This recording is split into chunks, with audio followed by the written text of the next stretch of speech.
স্ত্রীর কথা মেনে চলা পুরুষরা জীবনে সবচেয়ে বেশি সফল হন। কথাটা কেন বলছি তাহলে পুরো ভিডিওটা দেখুন। লেখাটা ফেসবুকে পেয়েছিলাম, আশা করি সবার ভালো লাগবে। এই বক্তব্যটি সাম্প্রতিক এক গবেষণার ফলাফল, যা দাম্পত্য জীবনের গভীর দিকগুলোকে প্রকাশ করে। গবেষণায় দেখা গেছে এমন পুরুষেরা যারা তাদের স্ত্রীর পরামর্শ, মতামত এবং চিন্তাভাবনাকে গুরুত্ব দেন, তারা ব্যক্তিগত, পারিবারিক এবং পেশাগত জীবনে তুলনামূলকভাবে বেশি সফল হন। স্ত্রীকে শ্রদ্ধা করা এবং তাদের কথা মেনে চলা এই নয় যে নিজেদের স্বাধীনতা হারাচ্ছেন, বরং এটি একটি বোঝাপড়ার প্রক্রিয়া যেখানে দুজনের মতামত ও অভিজ্ঞতা একত্রিত হয়ে সুন্দর সমন্বয় তৈরি হয়। রাইট। একজন স্ত্রী সাধারণত পরিবারের দেখভাল এবং সম্পর্কগুলোকে বজায় রাখার ক্ষেত্রে গভীর অভিজ্ঞতা রাখেন। তার চিন্তাভাবনা এবং পরামর্শ জীবনের গুরুত্বপূর্ণ সিদ্ধান্তের অনেক সময় দিক নির্দেশনায় প্রদান করে, যা একজন পুরুষকে সঠিক সিদ্ধান্তে সহায়তা করে।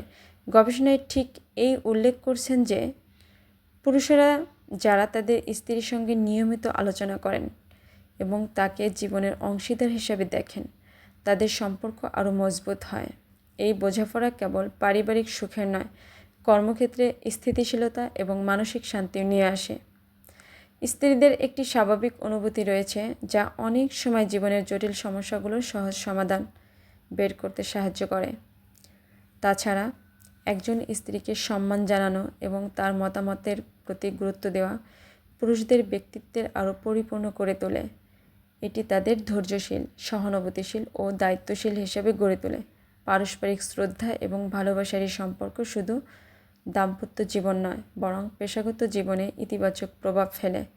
অতএব স্ত্রীর কথা মেনে চলা মানে কেবল সম্পর্কের প্রতি শ্রদ্ধা প্রদর্শন করা নয়, এটি সফল এবং সুখী জীবনের দিকে এগিয়ে যাওয়া একটি মাধ্যম। স্বামী স্ত্রীকে কেবল একটি পরিবার নয়, বরং জীবনের প্রতিটি ক্ষেত্রে স্থিতিশীলতা এবং উন্নতির পথে পরিচালিত করতে সাহায্য করে।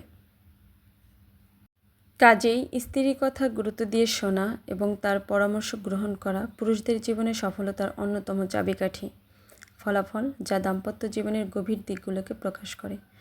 গবেষণায় দেখা গেছে এমন পুরুষেরা যারা তাদের স্ত্রীর পরামর্শ এবং মতামত, চিন্তাভাবনাকে গুরুত্ব দেন, তারা ব্যক্তিগত, পারিবারিক এবং পেশাগত জীবনে তুলনামূলকভাবে বেশি সফল হন। দিনটি ছিল 8ই মার্চ। পৃথিবীর সকল নারীদের প্রতি সালাম এবং শ্রদ্ধা রইল। সবাইকে আন্তরিক শুভেচ্ছা এবং অভিনন্দন। দিনটি ছিল 8ই মার্চ, বিশ্ব নারী দিবস। সেদিন ভিডিওটি আপলোড করতে পারিনি বিভিন্ন ব্যস্ততার ক্ষেত্রে। যাই হোক, অবশেষে ভিডিওটি আপলোড করে দিলাম। যদি আমার ভিডিওগুলো ভালো লাগে অবশ্যই আমার পেজটি লাইক, ফলো দিয়ে পাশে থাকবেন। ধন্যবাদ সবাইকে।